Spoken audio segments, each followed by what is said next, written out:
Tá decidido, o Copom acabou de manter a taxa Selic em 15%, só que tem uma armadilha aí por trás dessa taxa. E é uma armadilha que pode acertar em cheio o seu patrimônio, que tanto você se esforça ou para construir ou para manter aqui no Brasil. Então presta atenção no que eu vou falar aqui nesse vídeo, você vai entender direitinho o impacto da Selic futura no mercado.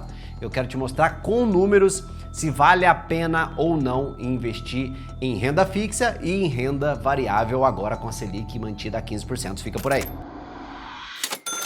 Fala, meu amigo dinheirudo, manteu novamente, Brunão, 15% de juros básicos da economia. É o esperado, né? Então, ou seja, quem tem menos risco dentro de uma economia, que é o dono da impressora de dinheiro, tá pagando isso tudo. Imagina você quando você tem que pagar num carnezinho gostoso, né?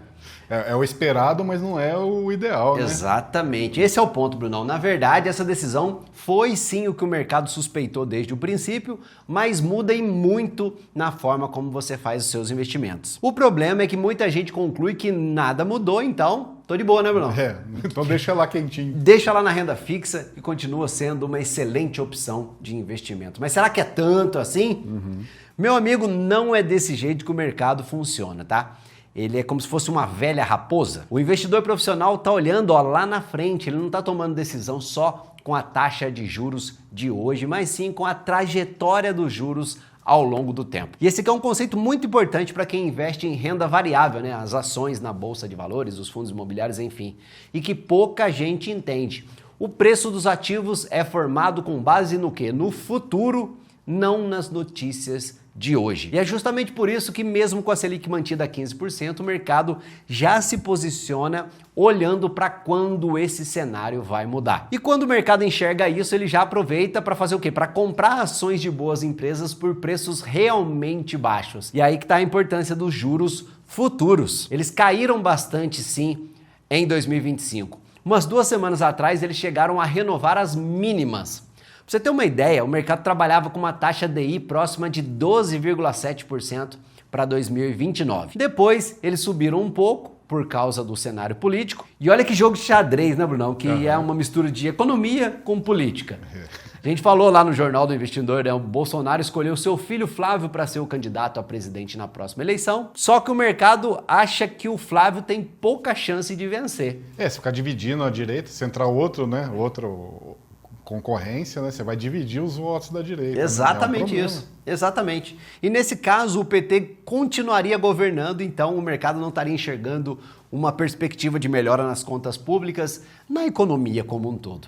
E daí, então, juros altos no futuro. O raciocínio do mercado é seguir as pesquisas e as probabilidades. O governador de São Paulo, Tarcísio de Freitas, teria mais chances de o país ver uma mudança econômica no futuro se ele for eleito, né? E os juros cairiam no futuro. Isso porque o Tarcísio tende a captar mais votos dos eleitores que não estão nem lá nem cá, né, Bruno? É o em cima do muro. Né? Ou pelo menos não que seja em cima do muro, né? Nem gosta do Bolsonaro e nem do Lula, né? Tem, por assim dizer. É verdade. Ou aquele cara que até não gosta de um lado, mas ele vota nesse porque ele odeia o primeiro, entendeu? Só para anular aquilo lá, né? Exato, e nisso o Tarcísio tem bem menos rejeição que o Flávio. Mas teve uma reviravolta esses dias. O Flávio Bolsonaro disse que a sua candidatura em 2026 é irreversível. Ixi. Mas ontem, na calada da noite, a Câmara aprovou o PL da dosimetria, reduzindo a pena do Bolsonaro e dos demais condenados no fatídico 8 de janeiro. Aí a gente não sabe, né, se ele vai voltar atrás ou não depois disso, né? Poderia ter sido uma jogada aí para pressionar o Centrão. No caso do ex-presidente, ele pode sair da cadeia já em 2029, olha aí, ó. E talvez nem fique até lá, né, pelos problemas de saúde e pela idade que ele tem, que é exatamente o que aconteceu com o Collor. Foi condenado, mas cumpre a pena na sua linda e confortável casa. Acho que é um apartamento na frente da praia. Que beleza. É uma dúvida, né? Se ele está cumprindo pena, ele não pode se eleger, né? Não pode. Não. Só depois que ele cumprir a pena. Eu acho que a inegibilidade dele vai bem mais pra frente aí dessa pena e caminha separado. Coloca na tela aí pra gente ver depois. Tá certo. Mas falta ainda o Senado carimbar esse PL aí, o que é esperado para acontecer ainda esse ano. E o mais curioso da história, Bruno, é que o Lula vai ter que chancelar. Então seria curioso de assistir essa história aí. É verdade. Mas antes disso, o Tarcísio falou que vai dar suporte para o Flávio, ou seja, é justamente o cenário que, de acordo com o mercado, aponta para a manutenção do PT no poder. E com isso, a política fiscal deve permanecer a caca que a gente está vendo hoje, as contas públicas, né? Resultado, os juros futuros dispararam. No dia de hoje, o DI 2029 está em 13,17%. Olha aí a pancada em azul aqui no finalzinho do gráfico nessa sexta-feira. Se o cenário projetado pelo mercado se concretizar, a taxa Selic pode não cair tão rápido quanto a gente gostaria. Mas na verdade tem um monte de fatores que impactam os juros futuros e eles dão uma noção do que vai acontecer com a Selic lá na frente. É nisso que o mercado presta atenção e você, como investidor, deveria fazer também. Só que boa parte dos investidores ainda não conseguiu entender isso direito. Olha só, com a Selic a 15%, a renda fixa está dando um retorno muito legal, né? Quem olha só para o presente tá felizão da vida com a renda fixa e não quer saber de mais nada. Afinal, a gente é o vice-campeão mundial de juros reais, Brunão. Quase 10% sem precisar fazer nada além da inflação. Isso se a sua inflação pessoal for a do IPCA. Porque honestamente, nos últimos 12 meses eu duvido que o seu dinheiro desvalorizou só 4,46%. De jeito nenhum. Principalmente se a sua cesta de consumo tem serviços ali. Muito serviço, aluguel, escola, plano de saúde, supermercado, remédio. Foi só isso? Escreve aqui. Então tá beleza, se o seu perfil é conservador, nada a ser feito, é renda fixa mesmo. Só lembra que você tem que correr algum risco na sua vida para ficar rico. Pode ser na sua carreira, no seu negócio. Ninguém enriquece com o CDI. No máximo, mantém o poder de compra. Mas se você já tem o seu colchão na renda fixa, agora esse recado é para você. Se você tem prazo longo de horizonte temporal pela frente aí, se você se o seu perfil de risco é compatível, se você tá fora da bolsa, você já perdeu o rally de alta nesse ano na bolsa brasileira. Que coincidiu, adivinha você, com o que, não? Com a queda dos juros futuros. Olha aí o gráfico de um ano. Já está acontecendo, it's happening. O mercado olhando lá para frente. Exatamente, né? E a gente tomando decisão com base no Selic no dia de hoje. E você aí investindo pesado só na renda fixa, você vai ficar parado assistindo a taxa Selic cair aos poucos, gradualmente reduzindo o seu retorno. Só mais uma sardinha. Exato. E enquanto isso, o mercado vai se posicionando cada vez mais na renda variável, pensando nas quedas futuras da Selic. E vai chegar um momento que você vai acordar para a vida, né? A renda fixa não vai gerar um retorno tão bom quanto gera hoje, quanto você gostaria. E aí você fala, bom, beleza, eu vou para a bolsa agora. Só que aí você vai ser um dos últimos a chegar nessa festa. Ou seja, o erro é ficar esperando uma confirmação oficial para agir, sabe? Esperar o Copom cortar a Selic e ver que a bolsa tá voando para só então você começar a investir nela. Só que aí, meu amigo, boa parte do movimento já vai ter ficado para trás. E isso não é coisa da minha cabeça aqui não, Bruno. Olha aí a matéria da Forbes. Vale a pena esperar o corte da Selic para diversificar o portfólio de investimentos? A resposta clara, não. E tá aqui a explicação, ó. Os preços dos ativos financeiros não refletem apenas os fundamentos atuais, mas sim as expectativas futuras. Quando o Banco Central anuncia o primeiro corte de juros, o mercado já incorporou essa notícia nos preços meses antes. Entendeu? Meses antes. E olha que legal o que eles falaram aqui também, ó. A valorização dos ativos de risco em cenários de alívio monetário ocorre em sua maioria quando o mercado começa a entender que o corte virá e não quando ele de fato acontece. Essa é a parte nobre da valorização. E esse estudo foi ainda mais longe, eles descobriram números muito interessantes, olha só. Analisaram ciclos de corte de juros entre 2008 e 2025 para comparar o que valia mais a pena. Esperar o corte começar para investir na renda variável ou começar adiantado quando existe a expectativa de queda no futuro. O que eles concluíram, Bruno? Adiar essa diversificação gera um custo de oportunidade. Quem antecipou a diversificação ganhou 2,89 pontos percentuais a mais do que quem esperou os cortes começarem. Tem que pegar uma fatia do seu investimento, né? Diversificar um pouquinho Exato, na variável. Exatamente. Né?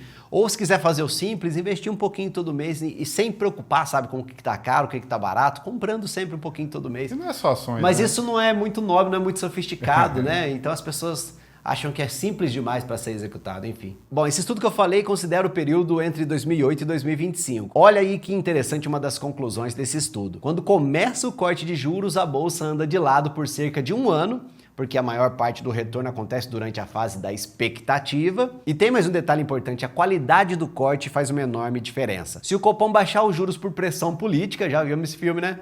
Surge uma crise de credibilidade no Banco Central e aí, meu amigo, a bolsa cai mesmo com a queda nos juros. Canetada nunca dá certo. Exatamente, vamos torcer para isso não acontecer e o Copom continuar tomando as suas decisões ali de uma maneira técnica. Mas uma das coisas que a gente pode concluir desse estudo é que os juros vão começar a cair em 2026, mas uma boa parte da valorização já aconteceu. Olha aí, o Ibov nos últimos 12 meses, 24%. Olha que beleza esse gráfico desse período, né? Ou seja, se você ainda está focado na renda fixa, você pode já ter perdido uma boa parte do movimento de valorização. Mas é aquela coisa, né? Antes tarde do que mais tarde. Muita coisa ainda pode acontecer. A boa notícia é que ainda dá para encontrar muita empresa boa com ações sendo negociadas por preços historicamente bem baixos. O mercado está bem de olho na inflação. Lá no Investidor 10, olha esse gráfico aqui deles, do IPCA no decorrer dos últimos 12 meses. E repara bem, ó, desde abril a inflação vem caindo devagarzinho ali. Em outubro ela foi 4,68%. A meta de inflação é de 3, com uma tolerância de 1,5 para mais ou para menos. Mas tem gente já acreditando que o BC vai passar de ano, Bruno. Vai ali na continha ali, sabe quando você estudava mais ou menos? Você tirava, era 50% na minha época. Quase na recuperação. Exatamente. Né? Mais um adendo aqui, ó, esse negócio de ter uma meta de 3% de inflação, eu não concordo de jeito nenhum. A meta da inflação tinha que ser 0, ou melhor ainda, abaixo de 0. Seria uma inflação negativa, conhecida como deflação. Mas esse tema é muito polêmico, Brunão. A gente separou para você um vídeo de final de ano que a gente vai publicar por aqui, detalhando essa treta. Fica de olho e vê se seu sininho aí tá ativado. Bom, mas o IPCA tá caindo, mas a XP diz que é para ter cautela. Num relatório, eles argumentaram que essa queda que a gente está vendo agora na inflação é mais gradual e menos intensa que o esperado. Eles também lembram que o 2026 é o quê, Bruno? Ano eleitoral. E aí os políticos fazem o quê? Tudo pode acontecer. E o que eles fazem com o nosso dinheiro? Gastam para burro. Pura caca.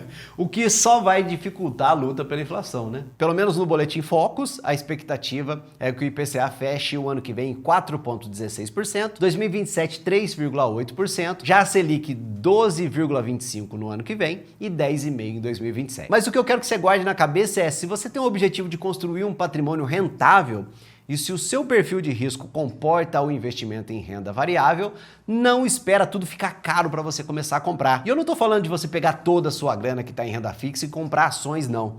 O que eu estou falando, o Brunão falou, deu a letra aqui, ó, diversificar, sabe? Já considerar ir comprando algumas ações de boas empresas que estejam num bom preço. E quando eles voltarem a subir os preços, você vai ver o seu patrimônio ter uma boa valorização. Eu não tenho que acertar o time também, né? É isso, Fica não precisa. esperando, Ainda bem que não precisa, né, Bruno? É verdade. E outra coisa, o dividend on cost da sua carteira vai ficar na vantagem. Afinal, quanto mais barato você paga numa ação, maior é o dividendo proporcionalmente ao seu portfólio. Concorda? Se você tem um patrimônio formado e tem qualquer dificuldade para você começar a investir, você já sabe, entra em contato com a gente na Lumen, a nossa consultoria CVM. Vai ser um prazer te atender por lá também, te ajudar com os investimentos. Mas agora, aquela palavra, Brunão, aquela frase importante, motivante. Tá acabando o ano, Brunão? Manda aquela brava pro pessoal escrever.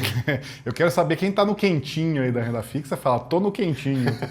E agora quem tá se mexendo aí, eu quero saber como você está fazendo para se diversificar, onde você está investindo, qual a tua dificuldade. Show de bola, excelente discussão. Manda aí para eu acompanhar também por aqui. Valeu, tudo de bom. Tchau.